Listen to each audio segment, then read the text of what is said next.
अमीर और गरीब की बेटी का पिता के लिए शॉपिंग। सुरेश थका हारा काम पर से घर आता है और घर आते ही खाना बनाने लगता है। पापा, आपको पता है आज फादर्स डे है? आप दाल चावल बना रहे हैं, मैं आपके लिए केक बनाऊंगी और देखना जब मैं बड़ी होंगी ना तो मैं बहुत अच्छे से फादर्स डे सेलिब्रेट करूंगी। आपके फटे कपड़े और चप्पल मुझे अच्छे नहीं लगते। हाँ बेटा, क्यों नहीं, खाना बन चुका है, अभी तुम्हारे लिए निकाल देता हूँ। नहीं पापा, मुझे आपके लिए केक बनाना है। इतना बोलकर सुमन एक कटोरी में चावल भर देती है और उसे प्लेट पर रख देती है और चारों तरफ दाल डाल देती है। पापा, हैप्पी फादर्स डे। ये केक मैंने आपके लिए बनाया है। रुको, इस पर मोमबत्ती लगा देती हूँ, फिर आप इसे कट करना।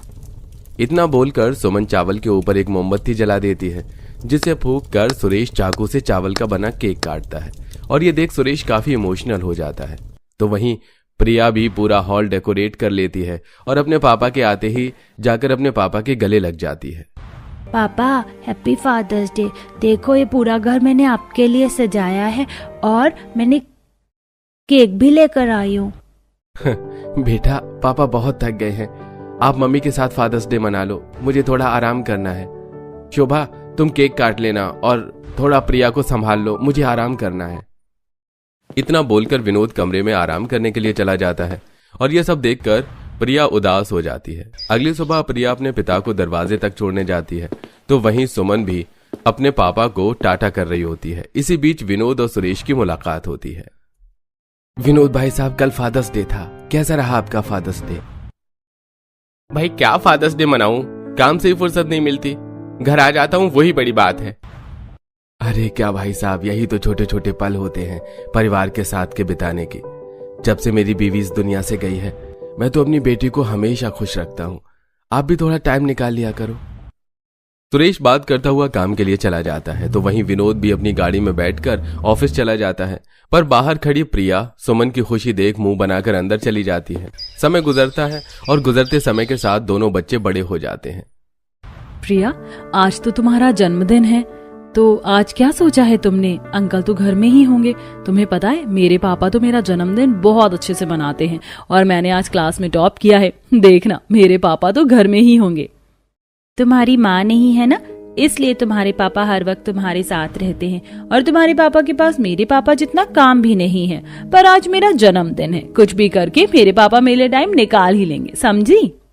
सुमन को टेढ़ा जवाब देकर प्रिया अपने घर में चली जाती है और जब सुमन अपने घर में जाती है तो वो देखती है कि उसके पिताजी उसके लिए नई ड्रेस लेकर आए हैं और उसके पसंद का खाना बना हुआ है। पापा, आप ये नई ड्रेस मेरे लिए लेकर आए हैं और आज आपने किस खुशी में मेरी पसंद का खाना बनाया है? और आप दोपहर में घर आपने फिर आज हाफ डे लिया? बिल्कुल अपनी माँ पर गई है, सवाल ही खत्म नहीं होते। आज तेरा रिजल्ट आने वाला था और मैं बहुत अच्छे से जानता हूँ हर बार की तरह इस बार भी तूने टॉप किया होगा, इसीलिए पहले ही तेरे पापा तुझे सरप्राइज देने के लिए आ गए। सुमन को अपने पापा का सरप्राइज काफी पसंद आता है। वो लोग जोर जोर से हंसने लगते हैं और सुमन अपनी नई ड्रेस देखकर काफी खुश होती है। तो वहीं जब प्रिया अपने घर में जाती है तो वो देखती है कि उसकी माँ केक लेकर खड़ी है और उसके पापा ने कुछ गिफ्ट्स उसके लिए भेजे हैं, साथ ही व्हाट्सएप पर उसे बर्थडे विश कर रखा है। जानती हो, ये केक और ये गिफ्ट ऑफिस से तुम्हारे पापा ने तुम्हारे लिए भेजा है और व्हाट्सएप पर तुम्हें बर्थडे विश भी किया है। अब जल्दी से केक काटो। मुझे कोई केक नहीं काटना, मैं चाहती हूँ कि पापा मेरे बर्थडे पर आए। मैं अपने पापा के साथ फादर्स डे बर्थडे सेलिब्रेट करूंगी। जैसे सुमन करती है, उसके पापा उसकी छोटी छोटी खुशियों का ध्यान रखते हैं और मेरे पापा, उन्हें तो मेरी परवाह ही नहीं है, उन्हें तो बस अपने काम से प्यार है। सुमन की माँ नहीं है, पर वो फिर भी कितनी खुश है। मेरे पास आप दोनों हो, पर फिर भी मैं खुश नहीं हूँ। अब मैं पापा से कभी कोई उम्मीद नहीं रखूंगी। रोते हुए प्रिया अपने कमरे में चली जाती है तो वहीं सुमन अपने पापा की ड्रेस पहनकर कॉलेज जाती है। समय गुजरता है और बहुत जल्द सुमन की पढ़ाई पूरी हो जाती है और उसकी जॉब एक अच्छी कंपनी में लग जाती है। तो वहीं प्रिया अब घर में रहना कम कर देती है, ना तो वो घर में अपना जन्मदिन मनाती और ना ही फादर्स डे। जब भी उसे मौका मिलता तो वो अपने दोस्तों के साथ घूमने के लिए चली जाती। ऐसे ही एक दिन सुबह जब प्रिया अपने दोस्तों के साथ जाने की तैयारी कर रही होती है तो घर के बाहर सुमन प्रिया को देखकर उससे कहती है, प्रिया, आज भी तुम बैग लेकर कहीं ट्रिप पर जा रही हो क्या? आज फादर्स डे है, अब तो तुम्हारे पापा की रिटायरमेंट भी हो गई है, अंकल घर में ही रहते हैं, क्या तुम इस बार फादर्स डे नहीं मनाओगी? तुम अपनी टांग मेरे मामले में मत अड़ाया करो। मुझे कोई शौक नहीं है फादर्स डे मनाने का, और मैं अपने पिता के लिए ऑलरेडी अपने कमरे में गिफ्ट रख चुकी हूँ। और रही विश करने की बात, तो अपने दोस्तों के साथ पहुँचते ही मैं उन्हें फादर्स डे भी विश कर दूंगी। तुम्हें ज्यादा हमदर्दी दिखाने की जरूरत नहीं है। इतना बोलकर प्रिया अपना बैग लेकर ट्रिप के लिए चली जाती है। तो वहीं सुमन ऑफिस जाती है। दोनों बच्चों के जाने के बाद सुरेश और विनोद की मुलाकात होती है। क्या बात है भाई साहब, आज आप घर में हैं? हाँ भाई साहब, रिटायरमेंट तो हो चुकी है। अब तो घर में ही रहूंगा और पूरा टाइम अपने बेबी बच्चों को दूंगा। बहुत पैसे कमा लिए, अब बेबी बच्चों का प्यार कमाना है। पर तुम कहाँ जा रहे हो? आज तो फादर्स डे है ना। पता है भाई साहब, पर मेरी रिटायरमेंट नहीं हुई है। आज कोशिश करूंगा दफ्तर से जल्दी आने की, क्योंकि मेरी बेटी हर साल फादर्स डे पर मेरे लिए कुछ न कुछ करती है। तो मैं कोशिश करूंगा कि हर बार की तरह जल्दी आ सकूं। इतना बोलकर सुरेश दफ्तर के लिए निकल जाता है। तो वहीं विनोद अपने कमरे में जाकर बैठ जाता है और शोभा से कहता है, मुझे तो बस शाम होने का इंतजार है। शोभा हर साल मेरी बेटी मेरे लिए घर सजाती थी, तोहफे लेकर आती थी, पर मेरे पास टाइम नहीं रहता था। पर इस बार का फादर्स डे स्पेशल बनेगा हमारा। विनोद इस फादर्स डे पर काफी खुश था, पर प्रिया नहीं। तो वहीं सुमन ऑफिस से जल्दी छुट्टी लेती है। आज बड़ी जल्दी हो रही है तुम्हें घर जाने की? जल्दी ही होगी। आज फादर्स डे जो है, पापा जल्दी आए घर, उससे पहले मुझे उनके लिए गिफ्ट, केक और बहुत सारे सामान लेकर घर पहुंचना है, और उनकी पसंद का खाना भी तो बनाना है। बचपन से उन्होंने मेरी हर छोटी छोटी चीज का ख्याल रखा है। अब मेरी बारी है। फिर तो जाओ यार और एंजॉय करना, क्योंकि हम तो अपने पेरेंट्स से बहुत दूर हैं। ऑफिस से निकलकर सुमन दुकान से अपने पिता के लिए बढ़िया सा कोट, पैंट, जूते और केक लेकर घर आती है और अपने हाथों से पूरा घर सजाती है और घर की सारी लाइट्स बंद कर देती है। अब शाम को जैसे ही सुरेश घर आकर घर का दरवाजा खोलता है, सुमन लाइट जलाकर अपने पिता को फादर्स डे विश करती है। हैप्पी फादर्स डे पापा, ये आपका सरप्राइज। अब जल्दी से ये कपड़े पहन कर आओ और उसके बाद केक भी काटना है आपको। और देखो, मैंने आज आपकी पसंद का खाना बनाया है। अरे बेटा, तुझे ये सब करने की क्या जरूरत थी?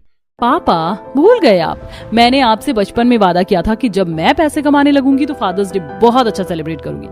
अब आप जल्दी से ये कोट पैंट पहन कर आओ। सुरेश जल्दी से कपड़े बदल कर आता है और खुद को शीशे में देखकर उसकी आंखें भर आती हैं, जिसके बाद वो अपनी बेटी के साथ केक काटता है और अपनी बीवी को याद करता है। देख रही हो सुमन की माँ, हमारी बेटी कितनी बड़ी हो गई है। अगर आज तुम होती तो तुम भी बहुत खुश होती। जहां सुरेश अपनी बेटी के साथ अच्छे से फादर्स डे सेलिब्रेट करता है, तो वहीं अभी भी विनोद अपनी बेटी का इंतजार करता है। और तभी उसके फोन पर प्रिया का मैसेज आता है, जिसमें हैप्पी फादर्स डे लिखा होता है। अरे, प्रिया ने मुझे फोन पर फादर्स डे विश किया। वो घर में नहीं है क्या? और उसने बोला है कि उसके कमरे में मेरे लिए कुछ गिफ्ट है। विनोद शोभा के साथ प्रिया के कमरे में जाता है। प्रिया वहां भी नहीं होती और बेड पर विनोद के लिए एक साधारण सा कुर्ता रखा होता है, जिसे देख विनोद रो पड़ता है और शोभा उससे कहती है, मैं समझ सकती हूँ, आज तक आप हमें टाइम नहीं दे पाए क्योंकि आप हमारे अच्छे फ्यूचर के लिए मेहनत कर रहे थे। पर शायद इन्हीं सब की वजह से आज हमारी बेटी ने भी हमें समय नहीं दिया। इसीलिए इंसान को काम के साथ परिवार भी संभालना आना चाहिए, जैसे सुरेश भाई साहब ने संभाला सुमित्रा बहन के जाने के बाद भी। तुम सही कह रही हो। अगर सुरेश की तरह मैंने अपनी बेटी को समय दिया होता तो आज वो भी मेरे लिए समय निकालती, न कि आज के दिन अपने दोस्तों के साथ बाहर घूमने जाती। आज विनोद को अपनी गलतियों का एहसास होता है। तो वहीं सुरेश आज भी गरीब होने के बाद अपनी बेटी के साथ खुश था, जबकि इतना कमाने के बाद भी विनोद को वो खुशी नहीं मिलती जिसके पीछे वो भागता रहा। गरीब बहू को मिला एसी वाला किचन। बस बस जीती रहो बहू और सदा सुहागन रहो। अच्छा, अपनी पहली रसोई को बहुत अच्छे से बनाना और मीठे में मूंग दाल का हलवा जरूर बनाना। हमारे यहाँ यही बनता है। और हाँ बहू, खाना बनाने से पहले चूल्हे की पूजा जरूर कर देना। जी माँ जी। माँ जी, आप किसी भी चीज की फिक्र मत कीजिए, हम पीहू को बता देंगे और उसे रसोई भी दिखा देंगे। आप निश्चिंत रहिए। हाँ माँ जी, आप आराम कीजिए, गर्मी बहुत हो रही है, आप अपने एसी वाले कमरे में जाइए। ठीक है बहू। तब सुमित्रा अपने कमरे में चली जाती है। मंजली बहू केसर का दूध देती है।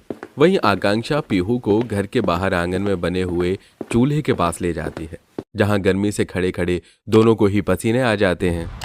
ओह माय गॉड, कितनी गर्मी हो रही है, मुझे यहाँ 1 मिनट भी बर्दाश्त नहीं हो रहा है। लेकिन पीहू, जैसा कि माँ जी ने कहा है, तुम्हें चूल्हे की पूजा करनी है, उसके बाद पहली रसोई वाला खाना बनाना है, तो बनाना शुरू करो। जेठानी जी, आश्चर्य की बात है, इतना बड़ा घर होने के बावजूद भी मेरी पहली रसोई इस चूल्हे पर और इतनी गर्मी में बाहर होगी। हाँ, अब इस बात का क्या मैं एग्रीमेंट बना कर दूं तुम्हें? देखो, तुम्हें बहुत खाना बनाना, टाइम से बना दो, वो भी माँ जी के यहाँ पर आने से पहले पहले, समझी? क्योंकि मेंस लोगों को अपने ऑफिस भी जाना है। जी दीदी, मैं बनाती हूँ। आकांक्षा वहां से चली जाती है। पीहू बेचारी तेज धूप में पहले चूल्हे की पूजा करती है और मिट्टी के बर्तन में खाना बनाना शुरू करती है। दूसरी तरफ सब्जी काटती है। हे राम, मुझे तो बहुत पसीना आ रहा। सोचा था इतने बड़े अमीर ससुराल में आकर अब तो चूल्हे पर खाना बनाना नहीं पड़ेगा, लेकिन मेरा डर सच साबित हो गया। मुझे यहाँ पर भी यही करने को मिल रहा है और इस चूल्हे से ऐसी भभक निकल रही है जैसे कि मैं भट्टी के अंदर बैठी हूँ। बस जल्दी से खाना बनाकर अंदर जाऊं। पीहू गर्मी में परेशान होकर खाना बना रही होती है और उसे ऐसे हाल में देख दूर खड़ी दोनों जेठानी हंसती हैं। अरे वाह दीदी, आपने क्या परेशान किया उसे, ऐसे देखकर मजा आ गया। बस माँ जी को पता ना चले कि हम इससे बाहर चूल्हे पर खाना बनवा रहे हैं। तुमने बिल्कुल ठीक कहा। अगर माँ जी इसके बारे में पूछे या ऊपर एसी वाले किचन में जाएं या बाहर आएं तो इस बात का ख्याल रखना। बेचारी सोच रही होगी कि अमीर ससुराल में आई है तो अमीर एसी वाले किचन में भी ऐश करूंगी, लेकिन देखा हमने उसे जाने ही नहीं दिया। हाँ दीदी, और अभी तो रात को भी इसे इसी चूल्हे पर खाना बनवाएंगे। इसी बात पर दोनों देवरानी जेठानी एक दूसरे को ताली मारती हैं और चली जाती हैं। तभी सास पौधे में पानी डालने जा रही होती है कि मोहिनी रोकती है। अरे क्या है मोहिनी की बच्ची, अचानक से मेरे सामने क्यों आ गई? मुझे बाहर जाने दे, पौधों में पानी डालना है। माँ जी, इसकी कोई जरूरत नहीं है, मैंने पहले ही पौधों में पानी डाल दिया। अच्छा, तो जैसी आलसी, चल हट। अरे माँ जी, आपको तो मुझ पर विश्वास ही नहीं, आप परेशान क्यों हो रही है? अंदर बैठ जाइए, जाइए। हाँ माँ जी, मैंने देखा था, इसने पौधों में पानी डाल दिया। ठीक है। इसके बाद सुमित्रा अपने कमरे में जाकर टीवी देखती है। तभी आकांक्षा, ओ गरीब बहू कहीं की, कितनी देर हो गई, तुमसे अभी तक खाना नहीं बना, कितना घर वालों को वेट करवाओगी? बस जेठानी जी, खाना बन गया, मैं ला ही रही थी। तभी दोनों जेठानी छुपाकर पीहू का खाना डाइनिंग टेबल तक पहुंचा देती हैं और फिर ससुराल वाले पीहू के हाथ की पहली रसोई का खाना खाकर उससे बहुत खुश होते हैं और सब उसे चांदी का सिक्का देते हैं। बहुत खूब, बहुत बढ़िया खाना बनाया था बहू तुमने। सच में खाना खाकर मजा आ गया। वैसे तुम्हें खाना बनाने में कोई तकलीफ तो नहीं हुई? तुम्हारी जेठानी ने मदद करी थी? हाँ माँ जी, हम दोनों ने पीहू की मदद करी थी। पीहू, तुम्हें किसी चीज की तकलीफ हुई? नहीं जेठानी जी। बेचारी पीहू के पास जेठानी की हाँ में हाँ मिलाने के अलावा कोई चारा भी नहीं था। सब खाकर अपने काम पर चले जाते हैं। रात को भी दोनों जेठानी उसे चूल्हे के पास ले जाती हैं और वहीं खाना बनवाती हैं। तब सास रसोई की तरफ जा रही होती है कि आकांक्षा रसोई से बाहर आकर, क्या हुआ माँ जी, आप इतना परेशान क्यों हैं? अरे परेशान मैं नहीं, परेशान तू है। देख तुझे कितना पसीना आ रहा है और तू मेरे सामने क्यों खड़ी है? मुझे रसोई में जाने दे, देखूं तो सही छोटी बहू कैसे खाना बना रही है। अरे माँ जी, इतनी गर्मी हो रही, पसीना तो आएगा ही।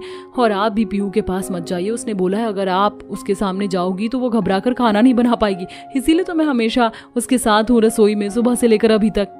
अरे तो मैं कौन सा उसे खा रही हूँ, सिर्फ देखने आई हूँ, दूर से देखने दे। और हमारी रसोई में तो 2 एसी लगे हुए हैं, फिर तुझे पसीना क्यों आ रहा है?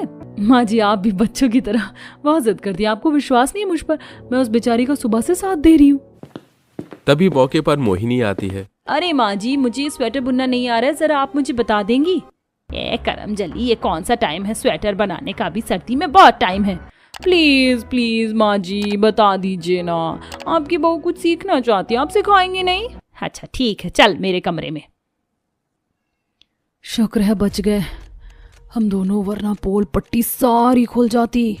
फिर आकांक्षा पीहू के पास जाती है जहां उसका एक हाथ चूल्हे पर जल जाता है और वो फिर भी खाना बनाती है।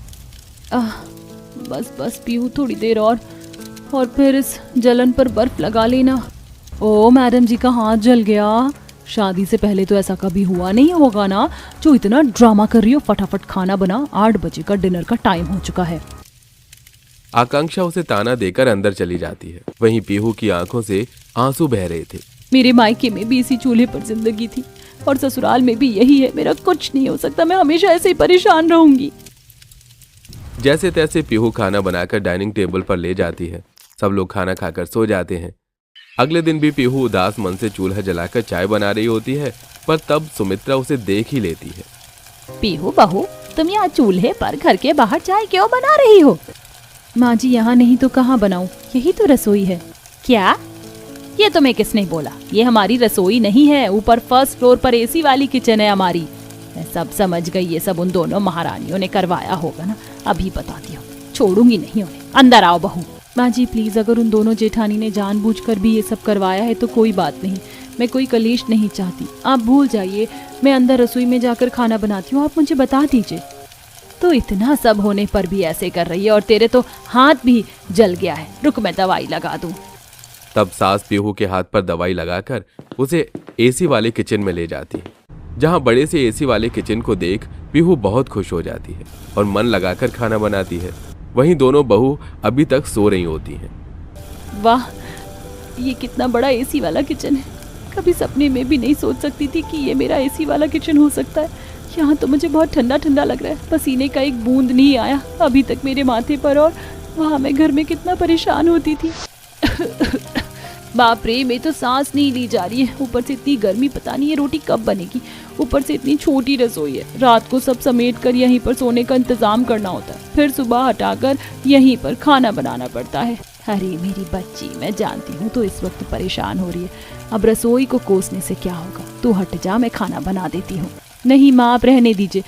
जब मैं पूरी पसीने में भीगी हुई हूँ तो आप खाना बनाकर क्या करेंगी? रहने दीजिए। जिद्दी लड़की मानती नहीं है। तब पति आकर, और मैडम, यहाँ खाना बनाने में मजा तो आ रहा है ना? सुनो, शाम को तुम्हारे हाथ का कढ़ाई पनीर खाऊंगा, तो बना देना। जी मैं बना दूंगी। फिर सबको खाना खिलाने के बाद पीहू बाजार चली जाती है और सामान खरीदती है। हाँ, तो मैंने कढ़ाई पनीर बनाने के लिए शिमला मिर्च, प्याज, पनीर और बाकी मसाले खरीद लिए हैं। कल सांभर बनाऊंगी, ये ड्रम स्टिक्स भी ले लेती हूँ। पीहू सारा सामान खरीद कर घर आ जाती है और शाम को भी अपने एसी वाले रसोई में टेबल पर बैठकर आराम से सब्जी की कटिंग करती है। वाओ, यहाँ पर तो जमीन पर भी नहीं बैठना पड़ रहा, और ठंडक कितनी है। और वहाँ मेरी कितनी छोटी सी रसोई थी। यहाँ तो एक एक बर्तन भी अच्छे से रैक में लगे हुए हैं, पर मायके में टब के अंदर ही सब घुसा कर रखना पड़ता है। ओ मैडम, आपकी इस एसी वाली रसोई में आने की कोई औकात नहीं है, तो तुम यहाँ कैसे पहुँची?